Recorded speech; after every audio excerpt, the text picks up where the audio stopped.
রাজধানীর খিলগাঁও থেকে দৈনিক বাংলা রাজুক হয়ে গুলিস্তান রুটে চলাচল করে প্রায় ৩০০ লেগুনা। আর এখানেই লেগুনা প্রতি ২০০ টাকা করে দৈনিক লেনদেন হয় প্রায় ৬০,০০০ টাকা। আর এই চাঁদার টাকা নিয়েই ঘটছে লেগুনা আটক সহ পেশিশক্তির প্রদর্শন। আর এই যে ২০০ টাকা করে যেটা নেওয়া হয় গাড়ি প্রতি, ওটা দেখা গেছে কি আমাদের মালিকের যদি কোনো সমস্যা হয়, দেখা গেছে আমার একটা গাড়ি বড় ধরনের একটা দুর্ঘটনা ঘটলে ওই সময় তারা এটা দিয়ে আর কি আমরা জমা থেকে ওই টাকাটা দিয়ে আমরা হেল্পটা করি। সবরাতের দিন ওনারা আমাকে 10 গাড়ি একবার ধরে নিয়ে আসছে একসাথে। ধরে নেওয়ার পরে ওনারা বলে আমরা চাঁদাবাজের বিরুদ্ধে, পরে আমাদের বলে তখন মালিক করে বল গাড়ি এসে নিয়ে যেতে আর আমাদের 200 টাকা করে চাঁদা দিতে প্রতিদিন, গাড়ি প্রতি 200। ওই পুলিশ বলতেছে তোমরা চাঁদা দাও দেখে আটকে রাখছে। আটকাইলে চাঁদাবাজ ধরবেন আপনারা, বুঝবেন আপনারা। আমাদের গাড়ি তো আর ধরে নিয়ে আসতে পারে না, চাঁদা যারা কাটে তাদের ধরবেন আপনি। হ্যাঁ, গাড়ি তো আর চাঁদা কাটে না, গাড়ি কি চাঁদা কাটে? তা আপনি আমাদের গাড়ি আটকে রাখছেন কেন? পুলিশ কোনো পদক্ষেপ নেয়? বসুন্ধরা ট্যাবলেট এখন আরো উন্নত। এই হট এয়ার থ্রোট আপশিট দ্রুত শোষণ করে সোনামণিকে দেয় কোমল অনুভূতি।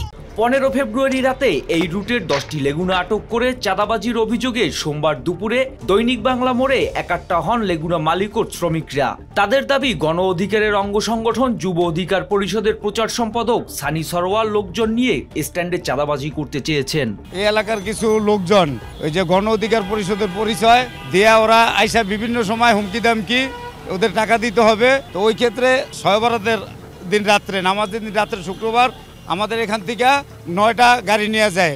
এই দনিমেলা থেকে ছেলেপের লোকজন আইসে 9টা গাড়ি ধরে পল্টন নিয়ে যায়। সানি, রুবেল এরা আজকে অলরেডি তারা আসছে রাস্তা চাঁদা কাটার জন্য, যে তাদেরকে 200 টাকা না দিলে তারা রোডে গাড়ি চালাতে দিবে না এবং আমাদেরকে মাইর ধরার হুমকি, এবং বলছে সিরাজকে মেরে ফেলবো। তবে এই অভিযোগ অস্বীকার করে সানির দাবি, চাঁদাবাজি রুখতে গিয়ে তাকে এ তকমা দিয়েছে চাঁদাবাজরা। 8-10টা গাড়ি আমি ধরে নিয়ে আসি, পল্টন কলেজের মাঠে আমি একদিন রাখি। তাকে রাখার পরে ওই মালিক পক্ষ আমি ডাকি যে উল্টো চাঁদাবাজ ধরার জন্য আমি মালিক পক্ষ ডাকছি, কিন্তু মালিক পক্ষ আইসা আমার কাছে সিগনেচার দিয়া গাড়ি নিছে।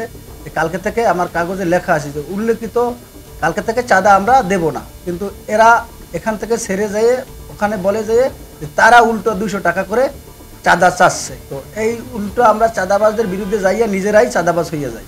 এখানে আমাদের গণ অধিকার পরিষদের ঘোষণা, বিপিনুরের ঘোষণা যে চাঁদাবাজি চলবে না। এই চাঁদাবাজি বন্ধ করার জন্যই আমরা রাজপথে নামছিলাম। চাঁদাবাজি বন্ধের নামে যদি চাঁদাবাজদের না ধরে লেগুনোগুলোই ধরে নেওয়া হয়, তাহলে কি আসলেই চাঁদাবাজি বন্ধ হবে, নাকি এভাবেই নতুন মোড়কে চাঁদাবাজের আবির্ভাব ঘটবে? মোহাম্মদ সায়েম, RTV।